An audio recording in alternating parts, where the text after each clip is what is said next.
once my frame rate stabilizes, which it seems like it has, since Blade and Soul is incredibly boring after level 5, which is about where I stopped in the first impressions video, figured I'd do something that I actually give a damn about. Dungeons & Dragons Online, which was actually my first MMO. After a bit of annoyance, I ended up making a new account, because my main account there were no servers available. I hadn't already made a character on, and in order to get the effect I want, I need a fresh server, fresh character, fresh everything, because it makes things a little more entertaining because I'm going to be talking quite a bit. So, this is the character selection screen.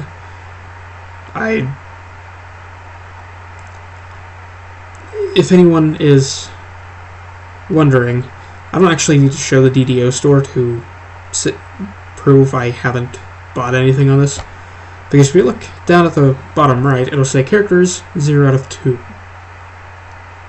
The minute you buy something with real money, you move from a free account to a preferred account, which is basically a much more better way than EA did it with Star Wars: The Old Republic. Because first of all, you get 2 more character slots, you lose the currency cap, which, trust me, that's a big thing.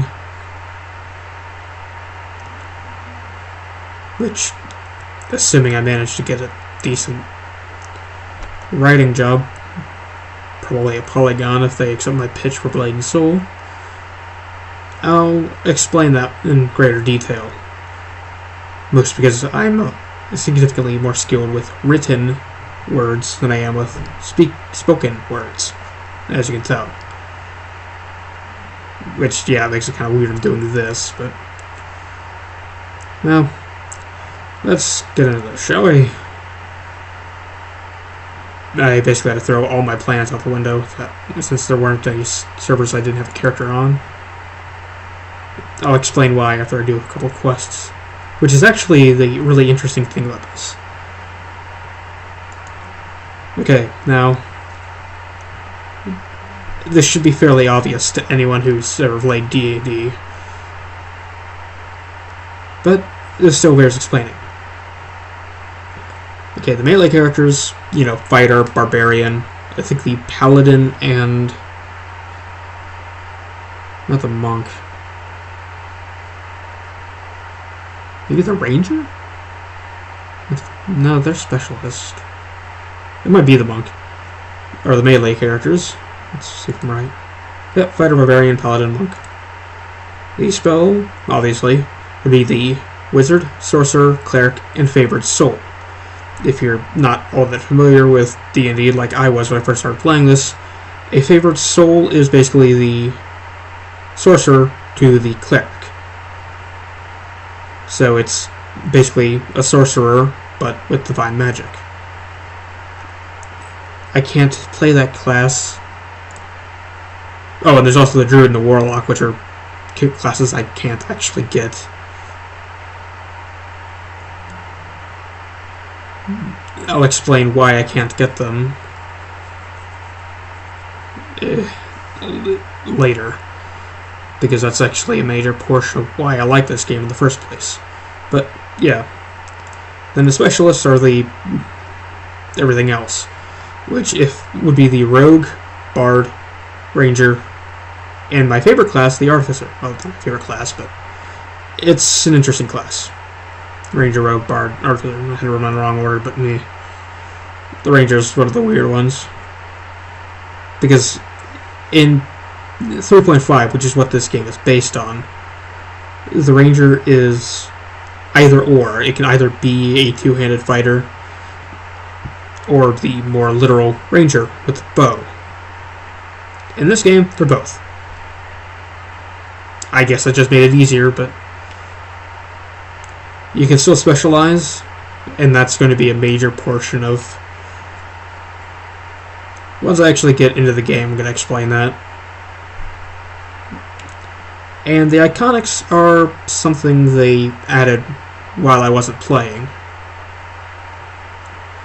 if I remember correctly, these are level 15 characters that you start at, and they're based on the Forgotten Realms stuff. The game started out just in Eberron, but around the time I actually stopped playing, they'd added an expansion which let you move into the Forgotten Realms area. It involves Elminster. As in, you encounter him on your way to the Forgotten Realms. He's kind of useless. But since I don't have what I was planning on making, which I'll explain once I get to the races, I'm going to go with a human paladin.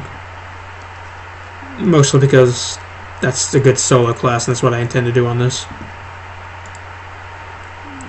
Alright. Now that actually, first, the paths. These are, the 3 paths are pre-made builds. They'll basically just, leveling isn't something you do. It just, you go to your trainer, they level you up, and you don't have to think. And from what I understand, if you're starting out, they're okay. They're just okay. When you build the character yourself, you can either screw up, or you can make something that the pre-built builds, if that makes sense, can't even touch. I prefer to go customized because, well, I'm fairly experienced at this. And the races, you got the standard 4, along with Warforged, which my planned character is going to be a Warforged Artificer because they're insanely powerful. The Artificer's main weapon is a repeating crossbow. They're the ones who start out with being proficient with them. And it's to the point where there's one quest where you fight a bunch of beholders. I soloed it fairly easily, because by the time the beholders got within their range, they were pretty much dead. Including one encounter where it was 3 of them at once. If that sounds insane, that's actually fairly common. Not the beholders, but the overwhelming odds that you really should, if you were playing a normal D&D campaign, would not even. It would be physically impossible. But yeah, there's the half-elf class, which they actually pulled a feature from 4.0 where with the dilettante ability, they can basically pick up a bit of a different class. So it's like if they're a fighter, they can pick up a bit of cleric. If they're a ranger, they can pick up a bit of rogue. If they're a bard, they can pick up a bit of sorcerer. Shit like that. The drow, which these are actually, I can actually get this fairly easily, relatively. But basically, they start out with higher stats compared to everyone else, because everyone else have balanced. But I think if I remember right, they get +2 intelligence and +2 dexterity and charisma for -2 constitution.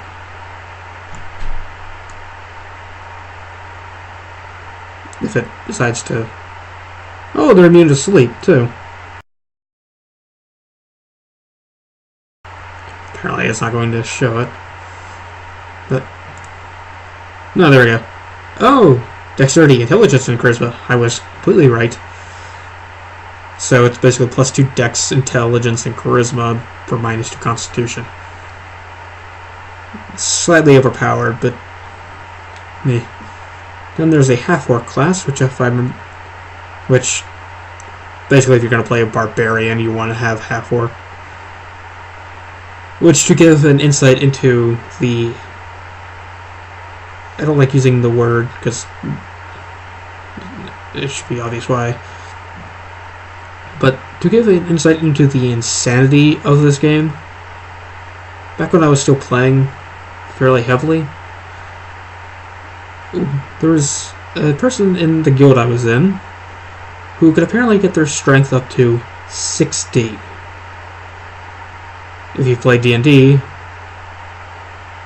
your first thought is probably, the fuck are you smoking? Or something like that. And yeah, this is... I'd say in the first year or so, this could have matched a normal D&D campaign, but when I started playing it, that had gone mostly out the window. It was still hanging on by the fingertips, but most of it just completely gone. Then the most recent update happened. Once I start looting chests, you'll understand why I say that. But yeah, I've always been a human person, if that makes sense. Because they're simple. You know, there's no add stat, minus stat, special features, blah blah blah. Which, again, comes from playing D&D, not having to write all that shit down. Because, you know, they're basically, you get more skill points and an extra feat. Which, trust me, in this game, feats are important. So, now I get to build the class. And as you'll notice, it's point buy. Much to my fucking annoyance. I freaking hate it. Alright, so... go with 12 wisdom because I need to cast spells. Actually, you know what? I'll go 15 strength too.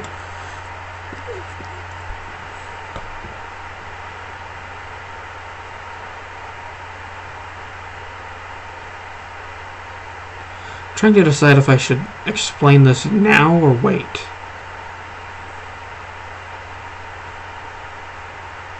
Gonna have to wait because it won't make sense out in this current context.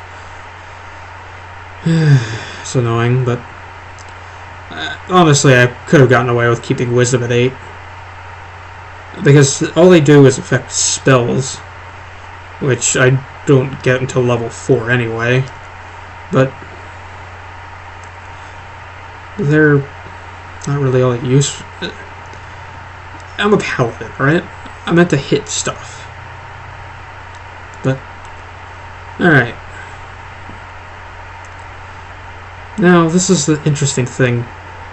With the feats, I know I get a certain couple of feats for class abilities, which I'll get to that on the next screen, that make it easier for me, a paladin, to tank.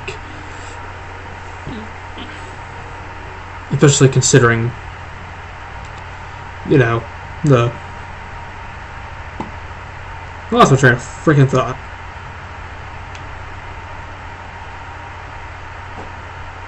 Anyway, the class abilities, which I'm going to get to on the next screen, make it easier for the paladin to tank.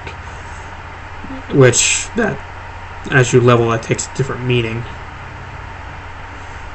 But the way it's not going to matter because aside from a few escort quests, which I'm going to skip, mostly because I don't have access to most of them.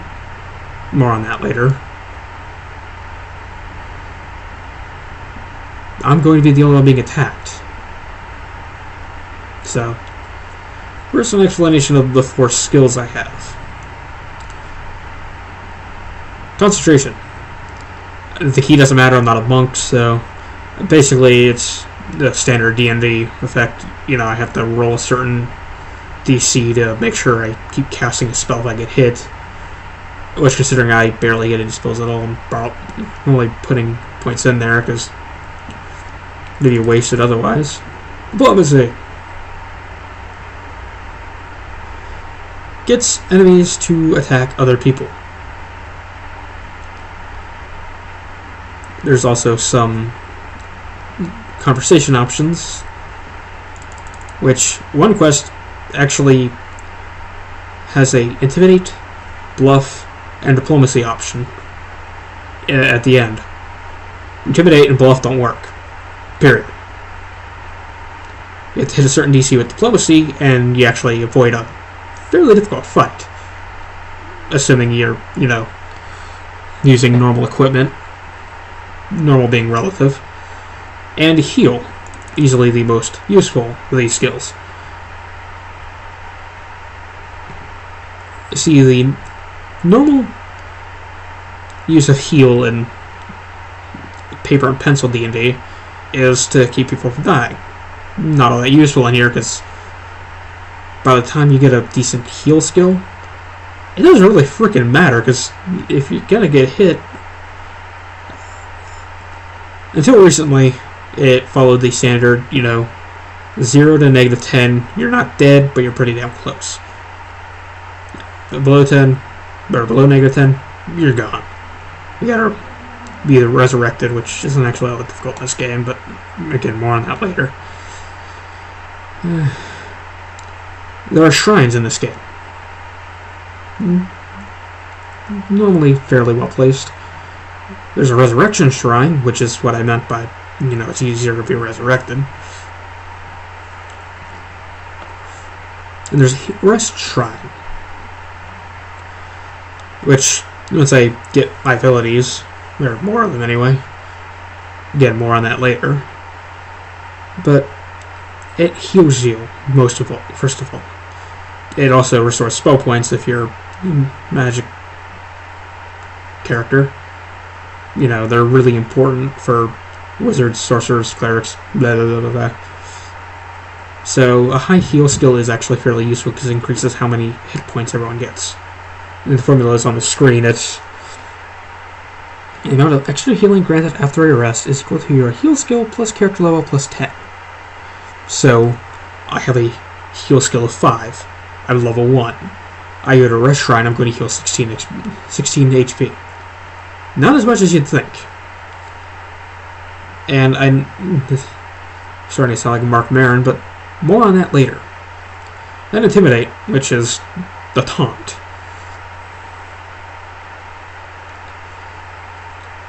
Kind of useful if you're, concentrating on it, but I'm not, because, again, I'm going to be the only person getting attacked, so putting points is kind of pointless.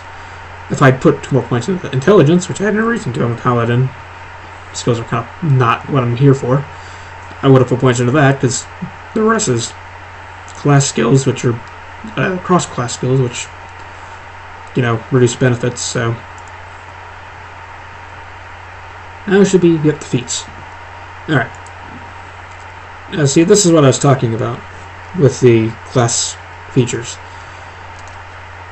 A paladin, being a religious character, can follow 2 factions. Well, there's 5, but as I'm a human, I only get 2.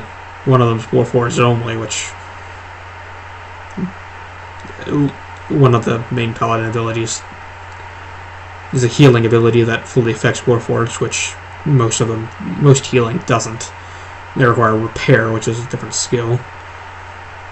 But I am picking Sovereign Host because it's longsword. Which, yeah, it's kind of stereotypical paladin, longsword, and shield, but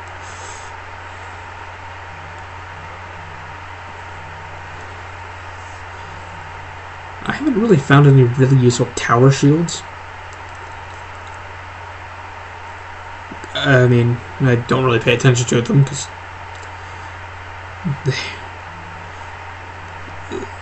a large wooden or large metal shield is usually good enough. But, see, that's what... Okay, I'm going to be taking this, just longsword again. I'm going to have to really look at the melee power, because I'm still not entirely certain what the hell that is. Yes, I did just say certain. And a lot of one of the main problems with this is a lot of the starting feats are all basically, you get +2 points in this skill and this skill. Or something like Bullheaded, which is +1 to will saves and +2 to a skill. Like Acrobatic, +2 to jump and tumble.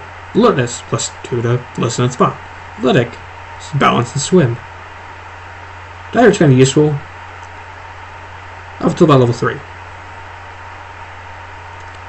+1 to will, +2 to constitution. That actually be kind of useful for me, but first personality. It would be useful if I was a sorcerer. Fortitude, +2 to fort. Not really that useful. Improves shield bash. I don't really shield bash, so. Dragon marks are kind of interesting.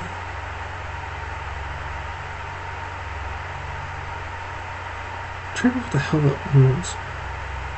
There's one of the really good.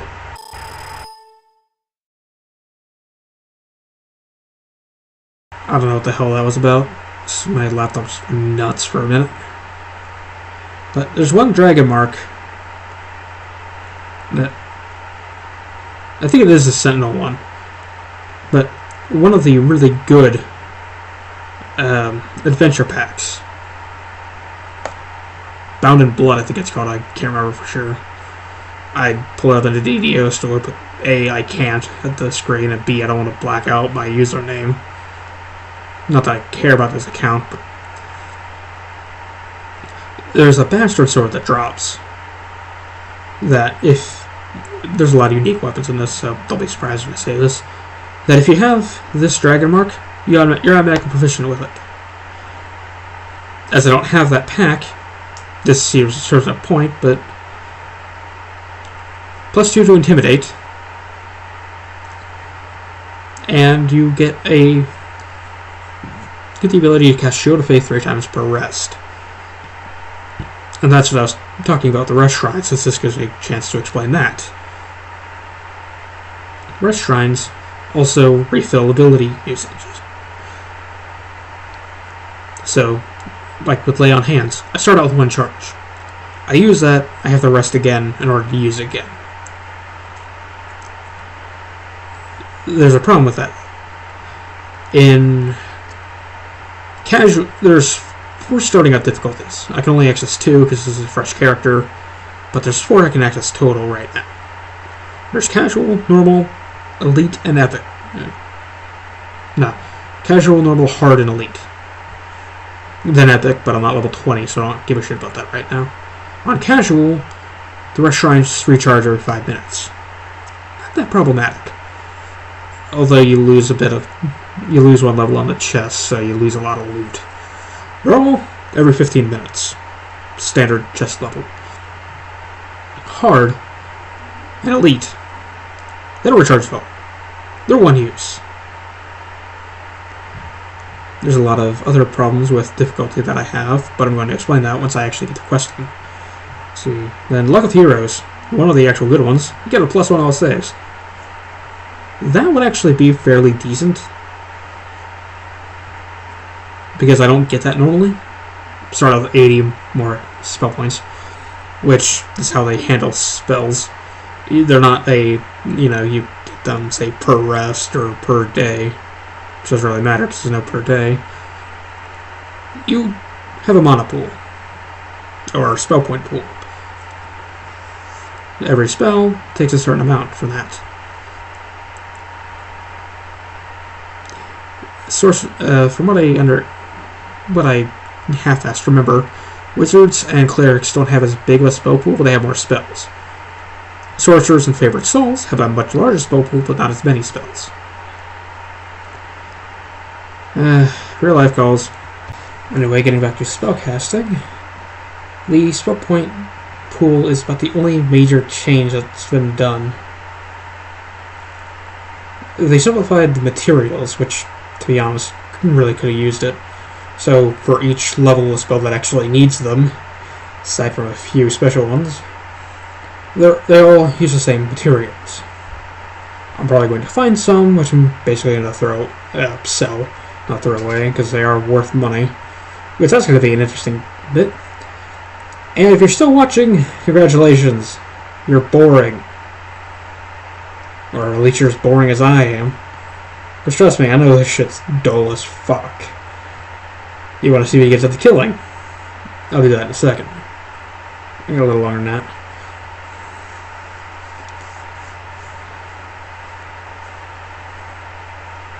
Point blank shot is actually fairly useful. No, power attack. I might actually grab that. That actually leads me to an interesting thing. Some of the feats changed. Power attack didn't, but it's a combat stance instead of something you declare. But I was hoping it'd pop up. Cleave. Cleave is no longer you kill an enemy, you can hit another one. Since this is real-time action combat,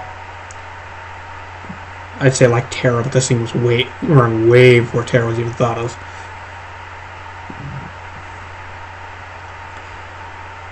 They changed it, so instead of being you can hit one enemy next to you, it's instead sort of like say 120 degree in front of you attack. It's an AoE ability. One of the really few that melee characters actually get.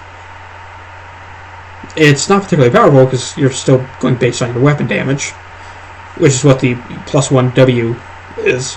That's +1 weapon damage, which was explained in Point Blank Shot. I'll go back to that in case you didn't catch that. So your range weapon with this, your range weapons deal +1 W. A weapon that deals 1d6 damage per hit will instead deal 2d6 per hit. A weapon that deals 2d8 will instead deal 4d8.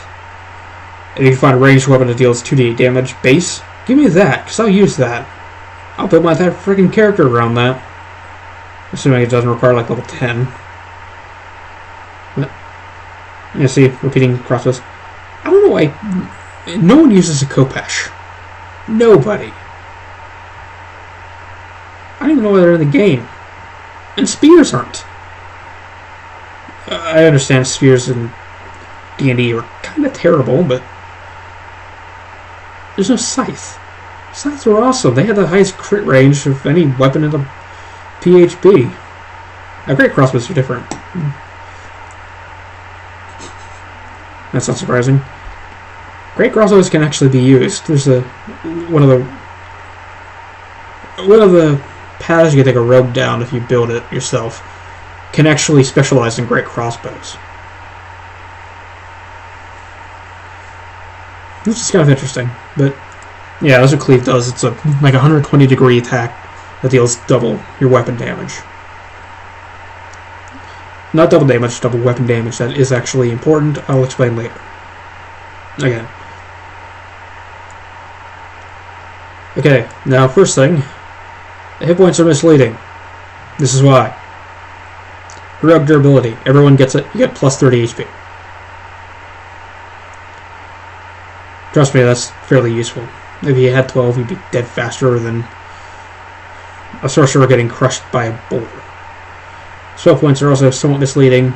I don't get any. At least not yet. I have to actually be able to cast spells first. I actually have no idea what the hell religious lore is for. I'll probably look that up later. Okay, I do have Smite Evil. Okay. So, on to the actually on customizing my character, which I really do wish there was a black in this game. Is that I could just go. Can't really go that wild with it. There's no green or blue. That is a nice red. Well, this is basically the closest thing I can get to it.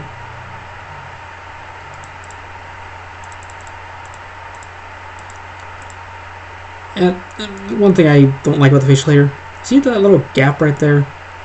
I mean, if you look in really close, you can see how it doesn't actually fit the face. It's kind of annoying. Not that you see it, I'm going to be covered by a helmet, but still. It deserves mention, because it's weird.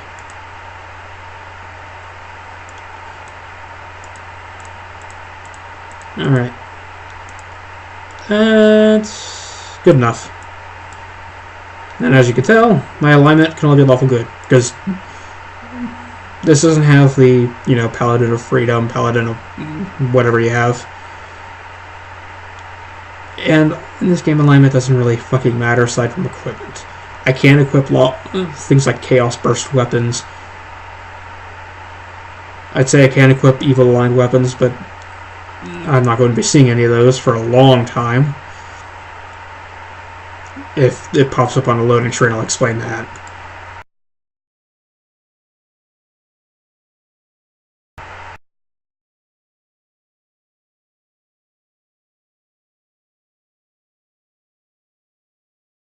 And that was obviously accidental. I forgot I was holding down the Z key. Oddly. Not going to bother with the surname, that's optional. Optional in case I got cut off.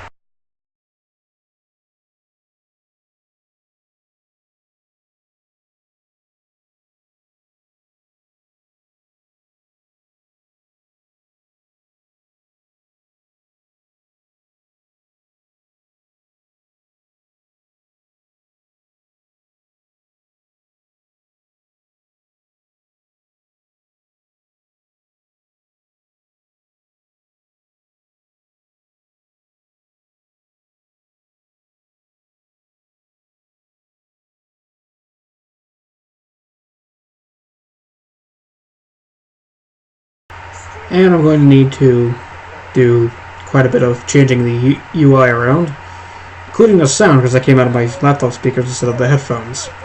So I'm going to stop taping. Actually, this seems like a good place to end the episode. I've created my character. Next episode, I'll have a much better freaking interface.